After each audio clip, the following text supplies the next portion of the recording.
Pay your taxes even though some politicians don't. Welcome to another episode of Rcruit Uncut.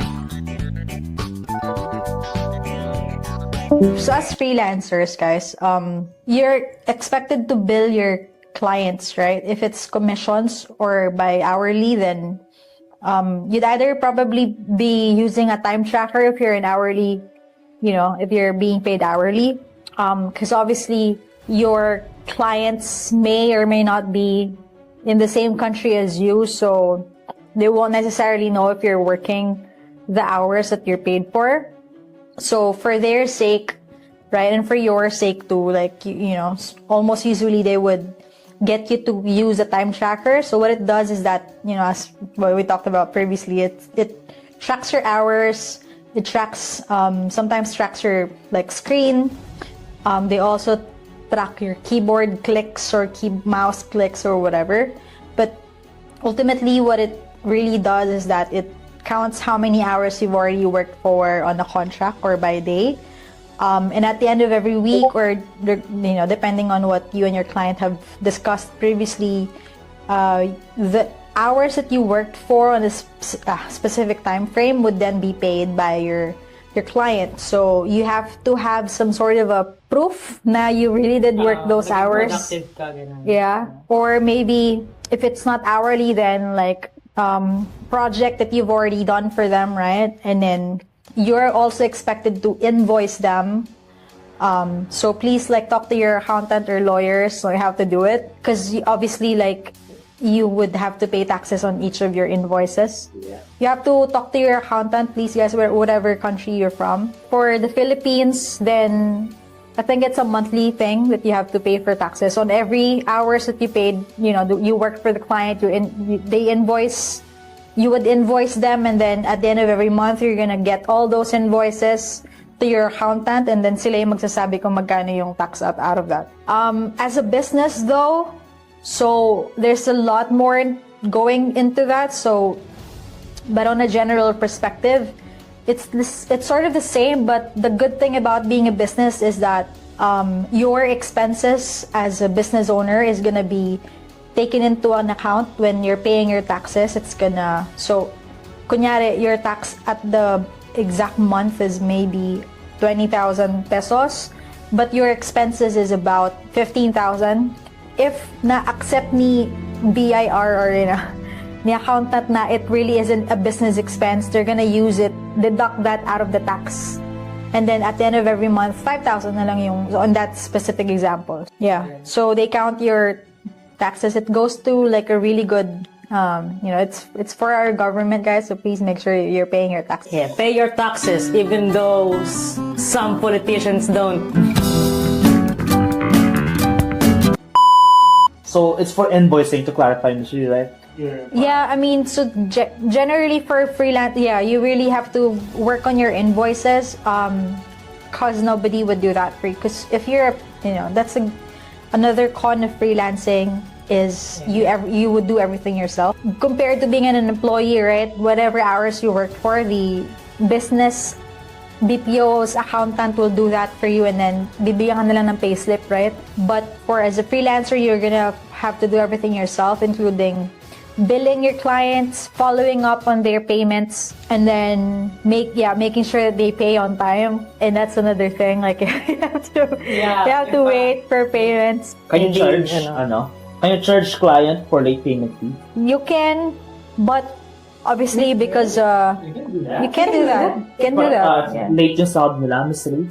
Yung pagbibigay ng sahods. That's why a contract is really important. So if they pay late, then it should be written on the contract how much do you have to pay extra. But generally though, since business owners, we don't wanna jeopardize the contract because of because we're both business to business kasi, right? So we all have our negativities. So even if they're paying late, you still have to, you still want to keep the relationship going. So generally you don't charge them, but That makes sense. That feels like a move to do that. From your friend, kasabayad mo ng utang. So, tutubuan kita. Right? lending. But yeah, as long as it's established. Yeah. Tama naman. Some businesses do that, and that, I mean, bigger companies, they really are.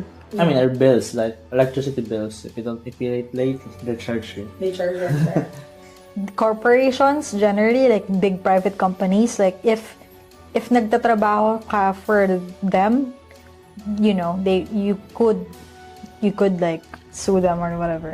In America, that's actually a big thing. The Philippines though, because we're much Lenient. We're lenient. You know what? We generally I don't really care as long as I eat. yeah, ganun. Not most, okay? I'm not generalizing everyone. So Aside from that, so you have to understand how to invoice them. You have to create the invoice for your clients. You have to track the payments that your client pays you.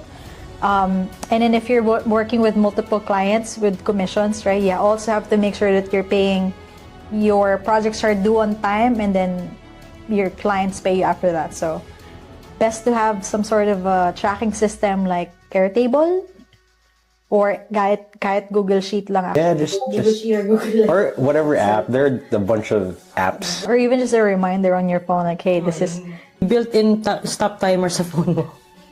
Gamitin yun. Track your hours at work. Yeah. Best thing is to communicate these to your client, so whatever happens, and also track the communication. So worst case scenario, you have your proof that this is what we talked about and this is what you're gonna pay me for. Yeah. Tsaka pag may dispute, dapat you let them know na may problema sa binigay nila. Ganun. Yeah. Communication is really important with like finances. And even if you're not a freelancer, you're a business owner, it's the same thing anyway. So you have to really make sure that you communicate effectively because it's money. We're talking about money. Huwag kami magtanong. Yeah, right? Not sponsored by RightMed. Pero huwag kami magtanong kasi we are talking about money here. Yeah. Kapalan mo mukha mo pag pera. Pero wag like to the point na No, compromise yung relationship. don't compromise your relationship with them. Shut up, I'm not paying money. I'm not paying a dime, bro. Yo, bro, no, please. So, I think we've already like brushed off the do's and don'ts earlier, or do you want to add something? Do's and don'ts. I mean, Don't spend money, I guess. don't spend money. Do spend money but spend wisely. That's the Yeah. Do spend your money, but don't spend other people's money. Ayun, yun, maganda yun Naila, 2024.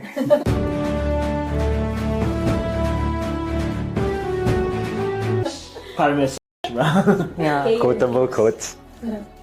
I think it's well established naman kanina. Sabi so you have to think about your expenses first, and then for the other things you gotta think about it. If it's worth. Yeah. If it's Look at things how many hours you have to work in order for you to for Yeah. that thing. Tapos Like, kung yeah. gaano mo katagal mapapakinabangan yung bagay na yun. Don't buy stupid things like Yeah, a don't small buy phone stupid like this. Yeah, I mean it's a conversation starter, but how much is it really? And can I even play games with it? Nope, you can't. I can't even type properly. It's the keyboard is just so small. Yeah, so don't do that. Don't buy stupid things. It is. Money is easy to spend, bro. I mean, but that's the entire Yeah. point of money, right? Yeah. Do what? To make life bearable, right? Or to survive. That's even better, bro. A better fight. I mean, you need it. It's like Yeah, it's a thing to get. You use money to get things. Yeah. Maganda yung quote na yun. Yung money is easy to spend, but it's hard to, it's hard to gain. Ganito, ganyan. I mean, Yeah, I think mean, that's quite Kaya, obvious and deliberate. Kaya nga. Although money is also the root of all evil. So give your money to me. yeah, I don't mind being evil. I might be evil, bro. Just You kidding. know what? I'm the most Or deplorable. evil. I'm the most deplorable human being, so might as well. The Boys. Siya si Homelander namin dito. Si Joseph. Homelander, by And Where's your bottle of milk? I knew sabi ko na gagawin mo yun eh. ano yung sabi niya? Okay, well, The Boys Wait, you watched that, reference. Miss Lee? I watched. Oh my god, that's Pretty good, amazing. yeah. I mean, I watched it too. Hey guys, thank you for watching our video. If you want to learn more, you can watch here and here and here and here. Yeah, thank you for subscribing. Have a good one. Here.